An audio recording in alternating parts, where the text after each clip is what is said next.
আসসালামু আলাইকুম। তো আজকের ভিডিওতে স্যামসাং গ্যালাক্সি M35 নিয়ে কথা বলবো। দেখতেছেন আমার হাতেই ফোনটা, এটা দিয়ে আমি অডিও রেকর্ড করতেছি। এটা হচ্ছে একটা মিড রেঞ্জের ফোন। মিড রেঞ্জ বলতে একটা বাজেট ফোন বলতে পারেন। আমার চ্যানেলে এইটার ক্যামেরার একটা স্যাম্পল দিয়েছিলাম, ওইখানে অনেক মানুষই জানতে চেয়েছেন। তো আজকের ভিডিওতে সম্পূর্ণ আপনাদের বলবো। আর এই জিনিসটা সবই ভালো লাগছে, বাট একটা জিনিস আমার খুবই বিরক্ত লাগছে, সেটা আপনারা পুরো ভিডিও দেখলেই বুঝতে পারবেন। তো চলুন শুরু করা যাক। তো প্রথমে ডিজাইন অ্যান্ড বিল্ড কোয়ালিটি নিয়ে যদি বলি, এই ফোনটার ডিজাইনটা বেশ ভালোই লাগছে আমার কাছে, বাট পেছনের দিকে দেখলেই বোঝা যায় যে এটা একটা মানে একটু চিপ চিপ লাগে, মানে কম দামি ফোন টাইপের একটা ফিল দেয়। বিশেষ করে এখানে যে টেক্সচার ইউজ করা হয়েছে, বিশেষ করে এই কালারটা, আমি বাকি কালারটা অত একটা জানি না, বাট এই কালারটা একটা চিপ ভাইব দেয় ফোনে। বাট পেছনের দিকে বাকি সব কিছু ঠিকই আছে। আর সামনের দিকে 6.6 ইঞ্চের একটা ডিসপ্লে ইউজ করা হয়েছে, যেটা হচ্ছে 120 হার্জের একটা অ্যামোলেড ডিসপ্লে। আর স্যামসাং এর ডিসপ্লে, যেহেতু ডিসপ্লে নিয়ে তেমন কোনো কমপ্লেন নেই, খুবই দুর্দান্ত একটা ডিসপ্লে। আপনারা হচ্ছে যে কোনো ধরনের কন্টেন্ট ওয়াচিং এক্সপিরিয়েন্স খুবই দুর্দান্ত হবে। নিচের দিকে টাইপ সি একটা চার্জিং পোর্ট আছে, যেখানে আপনারা সর্বোচ্চ 25 ওয়াটের চার্জিং সাপোর্ট পেয়ে যাবেন। আর এখানে কোনো হেডফোন জ্যাক নাই।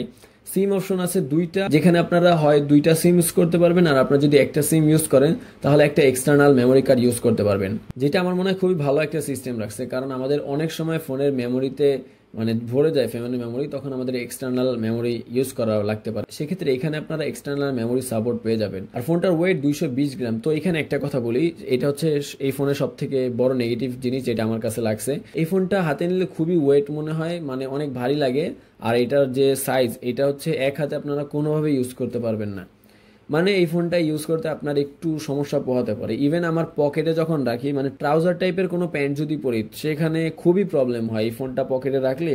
মানে এমন হয় যে আমার হাত দিয়ে ফোনটা ধরে রাখা লাগে। তো এই জিনিসটা আমার খুব বেশি বিরক্ত লাগছে। আমার কাছে পার্সোনালি কম্প্যাক্ট ফোন ভালো লাগে, ওই দিকটা হিসাব করলে আমার এই ফোনটার এই জিনিসটা খুবই বিরক্ত লাগছে।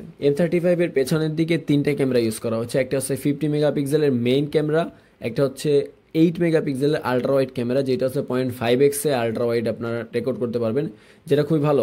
অনেক সময় আমরা দেখি যে 0.6 0.7x পর্যন্ত আমরা রেকর্ড করতে পারি, সেক্ষেত্রে 0.5x কিন্তু খুবই ভালো, যেটা অ্যাপেল আমরা রেগুলার পেয়ে থাকি, সেখানে আপনারা সেটা পাচ্ছেন।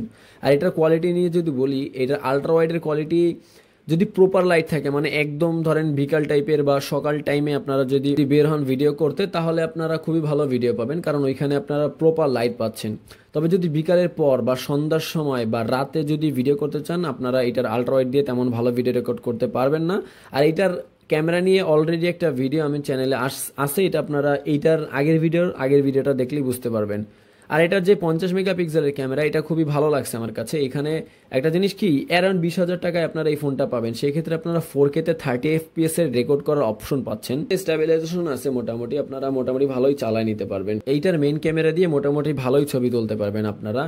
এটা হচ্ছে ছবি তোলার পর একটু প্রসেস করে, মানে একটু ভালো বানানোর চেষ্টা করে আর কি, প্রসেসিং করে। কিন্তু এটা সামনের দিকে 13 মেগাপিক্সেলের একটা ক্যামেরা ইউজ করা হয়েছে, সেলফি ক্যামেরা, যেটা কোয়ালিটি আমার কাছে অ্যাভারেজ লেগেছে, মানে অনেক ভালো লাগেনি এরকম টাইপের। মানে যদি সেলফি তুলি, সেক্ষেত্রে একটু ফেসটা মানে কেমন কেমন স্মুথ করে দেয়।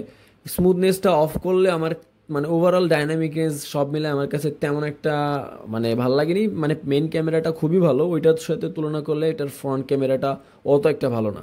M35 এর প্রসেসর হিসেবে থাকছে একটা Exynos 1380, যেটা দিয়ে আপনারা মোটামুটি সব কাজ টুকটাকভাবে, মানে যেই সব কাজ আছে ওগুলো করতে পারবেন। যেহেতু আমি তেমন একটা গেম খেলি না, তাই এটার গেমিং এক্সপিরিয়েন্স আপনাদের অত একটা ভালোভাবে বলতে পারলাম না। আপনারা একটু ঘাটাঘাটি করলে অনলাইনে, আই থিঙ্ক এটার গেমিং এক্সপিরিয়েন্স বা এটার পারফরমেন্স নিয়ে প্রপার একটা ধারণা পেয়ে যাবেন। এই ফোনটা আমার মনে হয় যারা মূলত কন্টেন্ট মেক করতে চান তাদের জন্য ভালো হতে পারে। মানে আপনি যদি শুরু করতে চান, এমন একটা ফোন নেবেন 20,000 টাকার আশেপাশে, যেটা দিয়ে আপনারা ভিডিও রেকর্ড করবেন, এডিট করবেন, ইউটিউবিং বা ফেসবুকিং একসাথে মানে চালু করতে পারবেন।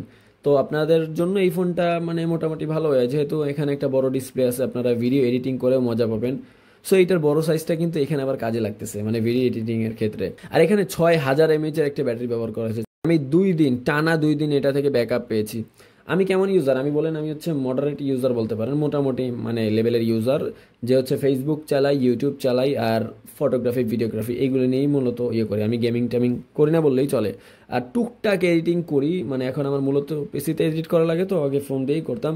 সো আপনারা যদি টুকটাকভাবে ইউজ করেন, তাহলে 2 দিনের মতন ব্যাকআপ পেয়ে যাবেন। তো এই তো আজকের ভিডিওটা এতটুকুই ছিল। আর এই ফোনটা নিয়ে যদি আপনাদের কোনো কোয়েশ্চেন থাকে, তাহলে আপনারা এই ভিডিওর নিচে কমেন্ট করতে পারেন। আমি আপনাদের কমেন্টের উত্তর দেওয়ার চেষ্টা করব। আর আমি চেষ্টা করব ফেসবুকে আপনাদের কিছু কিছু কমেন্ট নিয়ে ছোট ছোট ভিডিও আপলোড দেওয়ার, সেক্ষেত্রে আপনাদেরও সুবিধা হবে, আমার হচ্ছে গিয়ে মানে এফোর্টটা কাজে লাগবে আই থিঙ্ক। তো যাই হোক, এখন হচ্ছে অনেক রাত হয়ে গেছে, 2টা বাজতে গেছে মেবি, হ্যাঁ 2টার মতন বাজে। সো আপনারা যদি আমাকে সাপোর্ট করতে চান, আপনারা এই চ্যানেলটি সাবস্ক্রাইব করতে পারেন। আমার ইচ্ছা আছে 10,000 সাবস্ক্রাইবার হয়ে যায় যাতে 2025 সালের ভিতরে। দেখা যাক হয় কি না, না হলেও সমস্যা নাই। খুবই আলসামি করে ভিডিও টিডিও দিচ্ছি না, ঠিক আছে? সো ইনশাল্লাহ আমি রেগুলার হওয়ার চেষ্টা করবো। আসসালামু আলাইকুম, আল্লাহ হাফেজ।